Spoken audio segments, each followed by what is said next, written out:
Mrs. Kindly lives in a cottage by the railway. Mrs. Kindly loves trains and waves when they go by. Once, when she was ill in bed, she saved Thomas from an accident, and the Fat Controller sent her to Bournemouth to get well. Thomas and Toby missed her greatly and looked forward to welcoming her home. Toby saw her first. "There's Mrs. Kindly," he said, and happily rang his bell. Thomas was pleased to see her too. His trains were heavy at Christmas time. "I can't do it," he panted sometimes, but Mrs. Kindly cheered him on. "Oh, yes, I can." And he would puff bravely, forgetting the hard work. Thomas had never forgotten how she had saved him from an accident, and had always wanted to thank her properly. Toby agreed with him, and so did their drivers and firemen. "Let's give her a party at Christmas," they said. "Where can we hold this party?" They wondered. "Our shed is too small when we are inside." But Thomas's driver wouldn't give up. "Let's try Tidmouth. I'm sure the big engine would like part of their brand new shed. We'll ask them when we go there tonight." The big engines were delighted, and so were their drivers and firemen. Like that, they said, a party would be fun. We'll ask the Fat Controller tomorrow. "Party for Mrs. Kindly? What a good idea of Thomas. Let me see. We've got no trains on Christmas or Boxing Day. We all want Christmas at home, of course. So, Boxing Day would be best." So they made an invitation card. Thomas, Toby, and friends request the pleasure of the company of Mr. and Mrs. Kindly at a party at the New Engine Shed, Tidmouth, on Boxing Day at 5 p.m. RSVP, Sir Topham Hatt. Thomas and Toby were with the big engines at Tidmouth Sheds for Christmas. Annie, Clarabelle, and Henrietta joined the other coaches in theirs.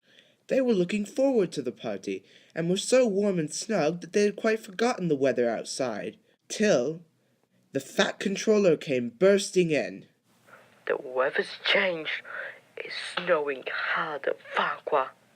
Mr. and Mrs. Kindly are cut off. We need snowballs to fetch from tomorrow. What about it, Thomas?" asked the Fat Controller. He knew that Thomas hated snow. Thomas said bravely, "I'll try, sir. We must rescue them. We must." "Can I help, sir?" "That's a good engine. You two will manage splendidly."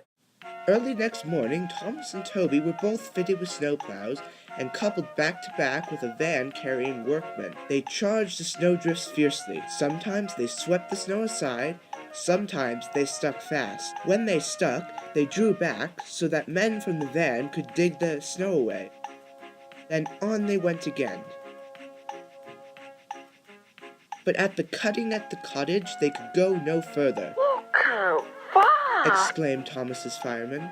"Peep, peep, peep, here we are." Whistled Thomas.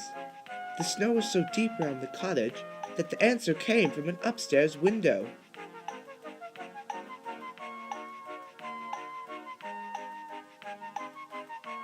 "Toot, toot, toot, and so are we."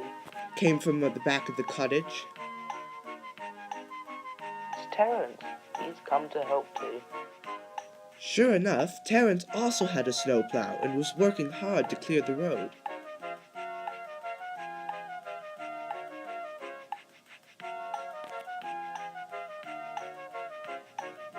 The two parties met to make a plan. The railway gang agreed to clear a path from the railway to the house, while Terence's gang agreed to clear the snow from around the cottage. Meanwhile, at Tidmouth, Henrietta was being cleaned and swept and decorated like she had never been before.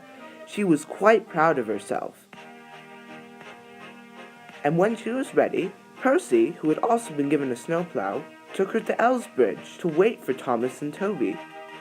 Presently, Thomas and Toby arrived. They had a good rest and a clean-up, then scampered up the line with Henrietta to fetch Mr. and Mrs. Kindly, while Percy took the workmen back to Tidmouth in their van. It was dark when they finally reached Tidmouth. The shed doors were shut, there was dead silence, and no one was about.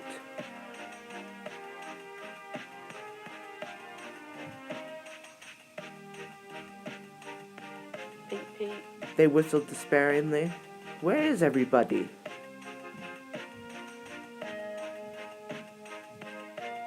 Suddenly, a chorus of whistles and cheers came from the shed.